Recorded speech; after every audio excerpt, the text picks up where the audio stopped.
ایک کام ہے یا بہت سی کام ہے کہ ایک میڈیکل اسٹوڈنٹ کو بالکل نہیں کرنا چاہیے؟ جو ایک کام میڈیکل اسٹوڈنٹس کو نہیں کرنا چاہیے وہ یہ ہے کہ میڈیکل اسٹوڈنٹ کبھی بھی اپنا ٹیمپر نہ لوز کرے. میڈیکل اسٹوڈنٹ کو کبھی یہ محسوس نہیں, یعنی ڈاکٹر کو, اس کو کبھی یہ نہیں محسوس ہونا چاہیے کہ میری بےزتی ہو گئی یا یہ میری انسلٹ ہو گئی. کیونکہ جو ہمارا کام ہے, ہمارا کام بنیادی طور پر اس کی جو مین انگریڈینٹ ہے وہ ہے ہیوملٹی, ہمبلنس, عاجزی. کیونکہ ایک کانسیپٹ ہے ٹریٹمنٹ کا, ایک کانسیپٹ ہے شفا کا. یہ دو ڈیفرنٹ چیزیں ہیں, پلیز آپ یاد رکھیے گا.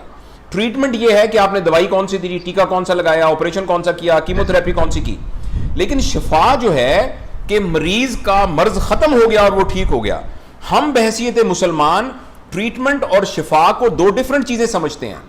شفا اللہ کے اختیار کے اندر ہے, ہمارے ذمے یہ ہے, اور ہمارے ہاتھ میں شفا بالکل نہیں ہے. چونکہ شفا اللہ کے اختیار میں ہے تو کوئی بھی ڈاکٹر اس بات کا زوم نہیں کر سکتا, اس بات کا دعویٰ نہیں کر سکتا, اس بات کے اوپر غرور نہیں کر سکتا کہ میں مریض کو ٹھیک کرتا ہوں, میں اتنا بڑا ڈاکٹر ہوں, میں اتنا بڑا سرجن ہوں.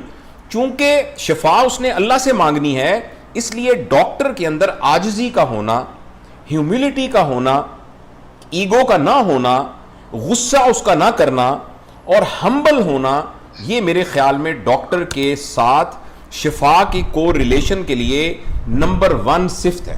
تو جتنے بچے ہمارے دیکھ رہے ہیں ان کو میں یہ عرض کرنا چاہتا ہوں کہ آپ اس بات کو ایز اے اسکل لرن کریں کہ ہم نے کسی صورت بھی غصے نہیں ہونا, خاص طور پر مریض اور مریض کے اٹینڈنٹس کے ساتھ غصے نہیں ہونا.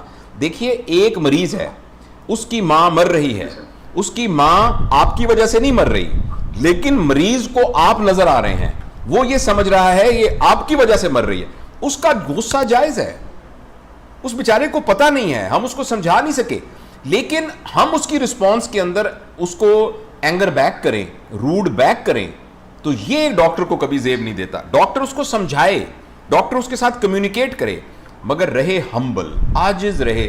عاجزی کرے گا نا ایسے, کچھ لوگ کہتے ہیں ڈاکٹر صاحب آپ کے ہاتھ میں شفا ہے. وہ جو ہاتھ میں شفا والی بات ہے نا, یہ ڈاکٹر کو سمجھنا چاہیے کہ یہ عاجزی کا پھل ہے جو خدا اس کو دیتا ہے. یہ ہمبلنس کا پھل ہے, عاجزی کا پھل ہے. یہ کہہ رہا تھا کہ میڈیکوز کے ساتھ جتنی بھی سٹریس ایلیمنٹ ہے, مطلب اسٹوڈنٹ ہو, ہاؤس آفیسر ہو یا کلینک ہو, تو اس کو ہم کس طرح مینیج کریں کہ سٹریس جو ہے ہمارے ہیلتھ پہ افیکٹ نہ کرے. اچھا, آپ ایک کام کیجئے گا, کل اگر آپ کے کوئی دوست بینکر ہے نا, بینکر, تو بینکر سے پوچھئے گا کہ آپ کی جاب میں سٹریس ہے کہ نہیں. اس کے بعد آپ کسی دن کوئی پولیس میں آپ کے کوئی عزیز ہونا تو آپ ان سے پوچھئے گا کہ آپ کی جاب میں سٹریس ہے کہ نہیں. اور کسی دن آپ اسکول ٹیچر سے پوچھئے گا, پرائمری اسکول کے ٹیچر سے, کہ آپ کی جاب میں سٹریس ہے کہ نہیں. وہ کہیں گے جتنا سٹریس ہماری جاب کے اندر ہے نا اتنا کسی کی جاب میں بھی نہیں ہے. تو یہ ایسے نا ہمارے ذہن میں ایک گمان ہے کہ شاید ہمیں بہت زیادہ سٹریس ہے. سٹریس تو ہر پروفیشن میں ہے. جو آپ کے پاس میڈیکل ریپس آتے ہیں نا, کبھی آپ میڈیکل ریپ سے پوچھیں, وہ کہتے ہیں سر اتنا سٹریس ہے ٹارگٹ کو اچیو کرنے کا کہ آپ سوچ نہیں سکتے, ہمیں راتوں کو نیند نہیں آتی. بنیادی طور پر جو ہمارے پاس سٹریس سے, ہم جب سٹریس کے سامنے ہم گرتے ہیں نا, وہ ایکسٹرنل فیکٹر کی وجہ سے نہیں گرتے. اس لیے نہیں گرتے کہ ہم ڈاکٹر ہیں تو ہمیں سٹریس ہے, یا ہم کوئی بینکر ہیں تو. ہم سٹریس میں گرتے اس لیے ہیں کہ ہمارے اندر سٹریس کو کوپ کرنے کی ایبلٹی نہیں ہوتی. اگر ایک پولیس مین کے اندر سٹریس کو کوپ کرنے کی ایبلٹی نہیں ہوگی تو وہ بھی ایسی چیخیں مارے گا. دفتر کے کلرک کے اندر اگر نہیں ہوگی وہ بھی چیخیں مارے گا.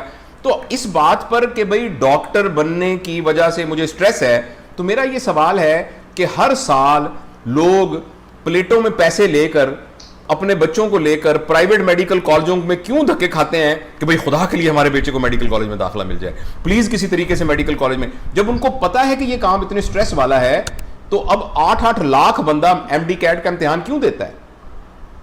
دیکھیں نا, وہ کیوں دیتا ہے؟ اس لیے یہ جو ہمارے ذہن میں ایک بات آ گئی نا کہ ہمارا پروفیشن میں بڑا سٹریس ہے, ہمیں مہربانی کر کے اس کو اپنے دماغ سے نکالنا چاہیے.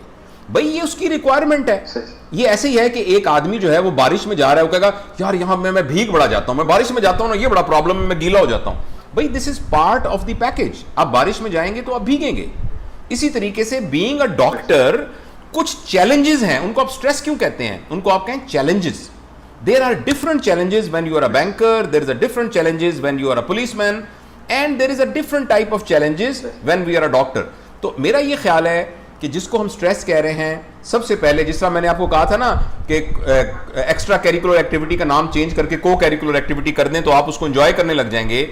جتنے سٹریس ہیں اس کا نام چینج کر کے اس کو چیلنج کر دیں. جب آپ اس کو چیلنج کریں گے تو جب چیلنج آتا ہے تو ہم اس کو میٹ کرنے کے لیے اپنی ایبلٹیز کو بڑھاتے ہیں. تو اسی لیے میری تو یہ کوشش رہی ہے جب میں چیئر پہ تھا کہ میں اپنے تمام ڈاکٹرز اور اسٹوڈنٹس کو باقاعدہ فارمل یعنی ورک شاپس کروا کے سٹریس ہینڈلنگ سکھاؤں, اور جو لوگ سٹریس ہینڈلنگ سیکھ جاتے ہیں وہ پروفیشن کو انجوائے کرتے ہیں, اس کے اوپر وہ شکایتیں نہیں کرتے. یہ میرا خیال ہے. پاکستان کے ٹاپ ڈاکٹرز کے ساتھ اپوائنٹمنٹ بک کریں, وہ بھی پیشنٹ فیڈ بیک دیکھتے ہوئے. لاکھوں لوگوں کی طرح پاکستان کے سب سے بڑے ڈاکٹر نیٹ ورک کا فائدہ اٹھائیں اور آج ہی اولا ڈاک ایپ ڈاؤن لوڈ کریں. اولا ڈاک, ڈاکٹر کا اپوائنٹمنٹ آسانی سے.